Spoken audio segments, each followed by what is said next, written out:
Bannayuganda bannaffe mwenna naddala abawagizi baffe aba Media Choice Final ne bannayuganda mwenna abaagala enkyukakyuka nga mugibanja mbaleetedde amawulire gano newankubadde nga amawulire gengenda obbaleetera siga ssanyu.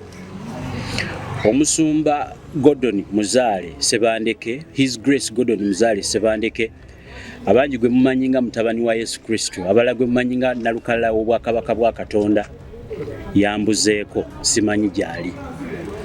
Maze ennaku nnyanga munoonya, ennaku ezo ze mmaze nga siweereza puroguramu wano.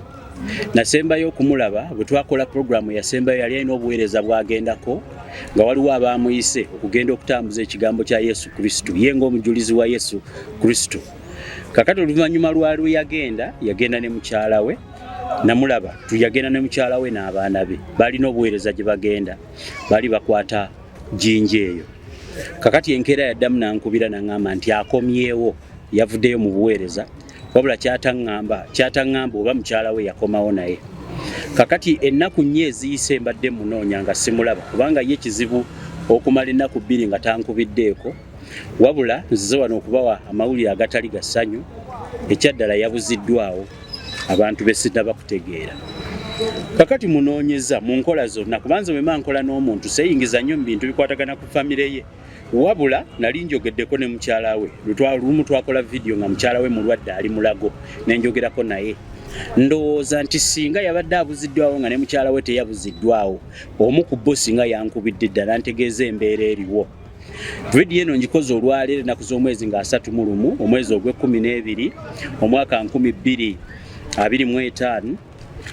Woogirabidde wano sinaba kufuna mawulire gonna gakwatagana ku yabulirawa era yalazeewa, wabula olunaku lw'eggulo ennaku z'omwezi nga 3 ogw'E12 omwaka 2024 nafunye essimu obudde obwakawungeza abadde ssaawa ng'emu, ng'essimu eno eyaginkubidde agamba nti mukozi wa gavumenti era akolera kitongole kya poliisi era atuula ku kitebe kya poliisi Entebbe, ku poliisi y'Entebbe. Ono naŋŋamba nti banneetaaga mu bunnambiro ku misango okujja okwewozaako era n'empapula ezinkoowolako ze bayita police summons okugenda ku poliisi okubaako ebintu poliisi byembuuza. Kati kino kyaddiridde oluvannyuma lwanze okuganda buli wamu nga nnoonya omusumba ono gwe simanyi abuzeewo nnaku mmeka, naye nze munoonyereza nnya nga simulaba, nga sifuna simu, ng'essimu ye teriiko, nga simanyi mayitire ge, kubanga simanyi wakaawe naye bulijjo tukola ebyaffe nga bulijjo betubikola. Kaakati lwe nasembayo okuba n'omusumba ono siinaayo muntu yenna gwe mmanyi gwalinako bulabe okuggyako lwe nasembayo okuba naye era kyeyolekera butereevu mu puroguramu gye twakola, yali afunye obutakkaanya n'ekkanisa emusumba. Ekkanisa emusumba eyitibwa Mengo Ndooza Christian Fellowship, Mengo Christian something, engeri gye sirimu nnyo omuntu w'amakanisa sigimanyi, naye nasembayo okukitegeera nti yalina obutakkaanya n'abakulira ekkanisa eyo, nti bano baali bamugamba nti ebigambo byayogera ng'omusumba nti bo si be babimutuma, era obutakkaanya bwe bwava naye yabagamba si be babimulagira, nti ava ku kyoto kye ekyewaka bw'amala okusaba n'agenda abuulira enjiri ya Kristo eya Uganda New Revival. Kakati omusumba Gordon Muzaale Nnalukalala w'Obwakabaka bwa Katonda, mutabani wa Yesu Kristo, ekyaddala yabuze. Kaakati nze eyankubidde essimu nga ŋŋamba nti neetaagibwa nze kankaka bunnambiro neeyanjule ku poliisi okuddamu ebibuuzo. Ekisooka sinnamanya anvunaana musango ki, ekyokubiri sinnamanya ani awaaba era yawaabidde, wabula kye nategedde nti poliisi neetaaga era neetaaga okusaavingibwa empapula. Kakati nembuuza nti emisango egyo eginvunaanya gikwatagana ku ki? Eyaŋŋambye naŋŋamba nti si gwajja interview ku musumba, nti yenze. Okay, tukwetaaga naawe ku poliisi jangu obutasukka wiiki esooka eya January era nkusangewa nkuleetera empapula.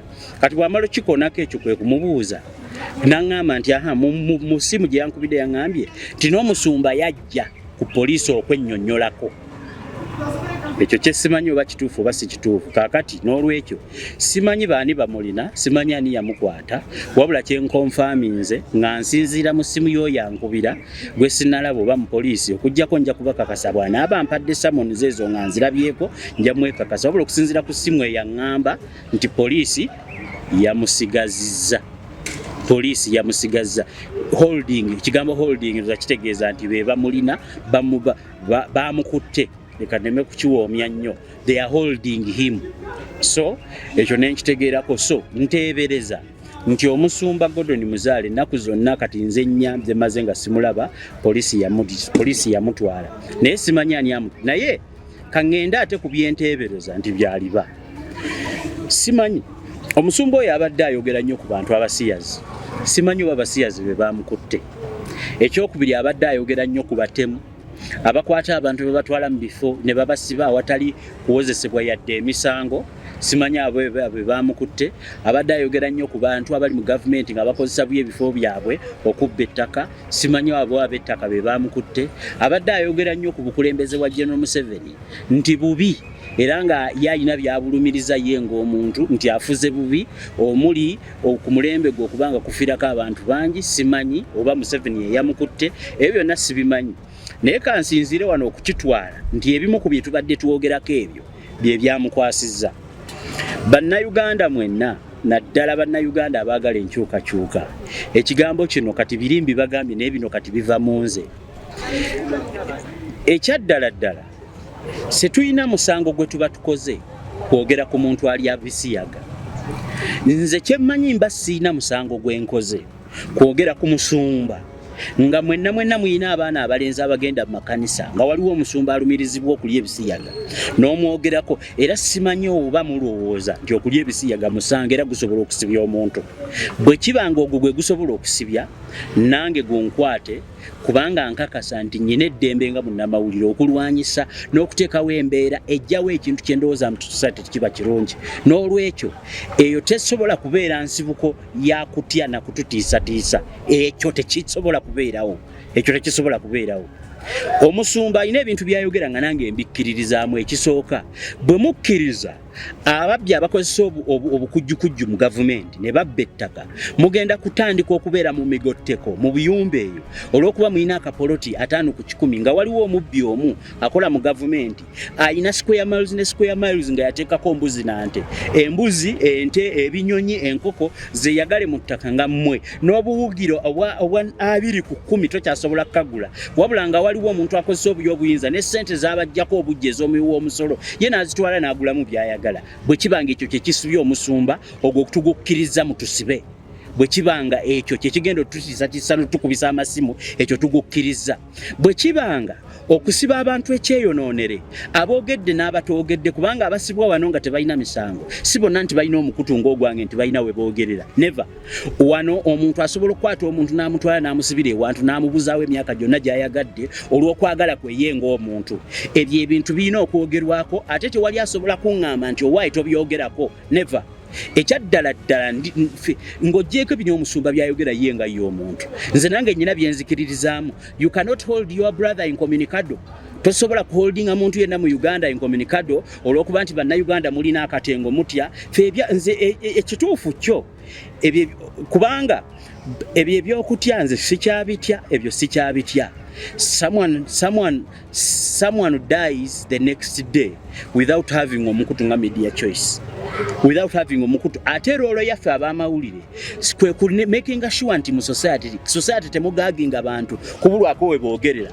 Abantu ng'abo kasita bamera obusungu ne bafuna obusungu, batuuka ekiseera nga mubalemesezza okwogera nga mubanyigiriza ensi n'egwamu akajagalo. Kati ffe our role is to give audience to people to speak what is boiling inside them.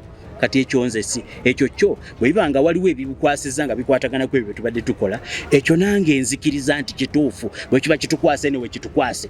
Kakati ekyokusatu omusumba oyo abadde naggwano mu kwogera ku bantu abasibibwa ne batwalibwa ate ne bata communicatingibwa yadde oku aliningibwa being aligned oba obutateekebwa mu maaso ga kooti kuvunaanibwa musango. Omuntu yenna akoze omusango avunaanibwa. Byebyo ebisinga basically byabadde ayogerako: enfuga embi, obubbi bw'ettaka, obuyaaye, kwegamba bwe kibanga kubanga simanyi ng'eyamukutte nga y'omu ku basumba.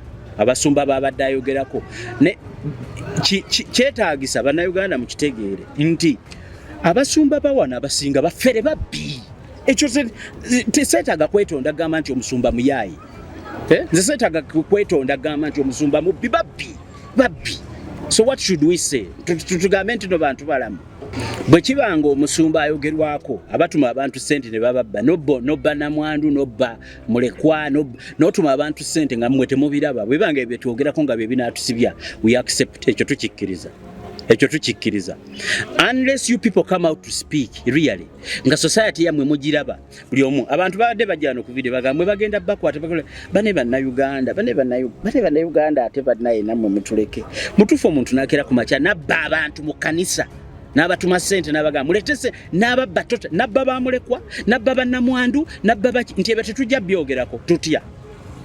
Bwe kibanga kutusiba ng'ekijja okutusibya kwogera ku facts ebintu ebisense eno ebyo tujja bikkiriza. Kaakati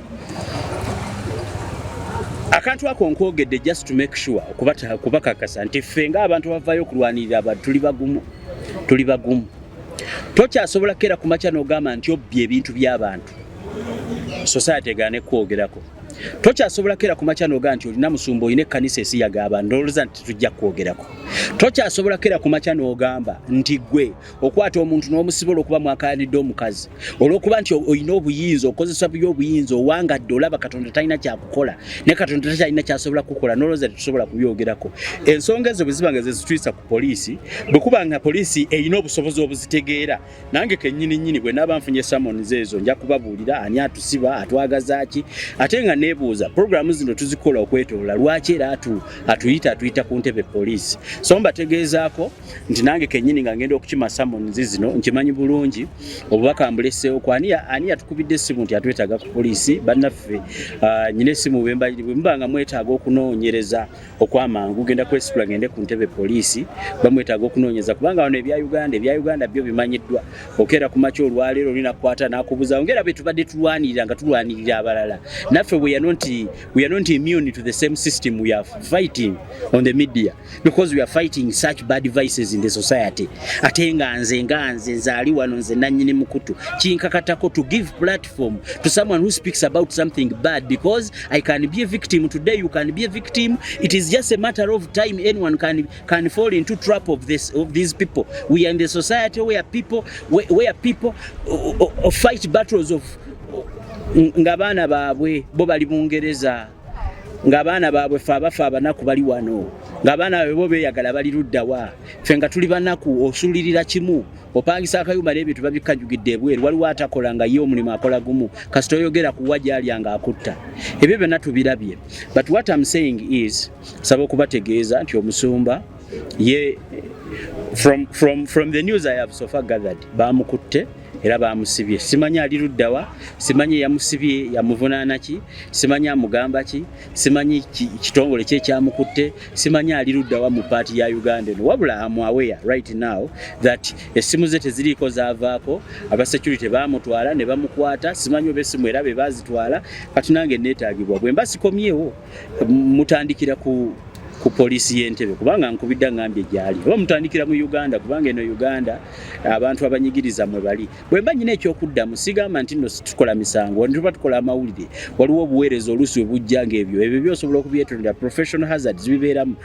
Tulina strategy etumanyi ffe ng'abamawulire moyita n'ogamba nti kino tekyabadde ki how to engeri gy'oprovingamu nti oba kino nakikola bwenti ne bwenti n'okunnyonnyola. N'olwekyo mbategeeza nti bwe kibanga kitutuukiridde nga kaseera kaffe katutuukiridde keeko bategeeza nti omusumba ye mukwate nange ngenda okushima empapula ezo njoke ntegeere ate nja kuba mbabuulira ekiddako munaafuna empapula nja kumanya ani atuvunaana n'eki kyatuvunaana but so far right now kyetuliko kyakubategeeza nti omusumba Gordon Muzaale mutabani wa Yesu Kristo nalukalalawo bakabaka bwa Katonda ate musajja mugumu bile bintu agenda okuyogera musajja mugumu kubanga okukyusa society you need strong people who speak about matters mweze musirikira bisenge byammwe zemusirikira mbisenge byammwe ngensefa encha ujja kuba oli awo omuntu ajje mundu akuba omwana we sasulo kuba ye wabuyinza osirike mukabya amaziga tegakoma. At least somewhere, somehow, someone should speak about something and you should make sure that such certain things stop.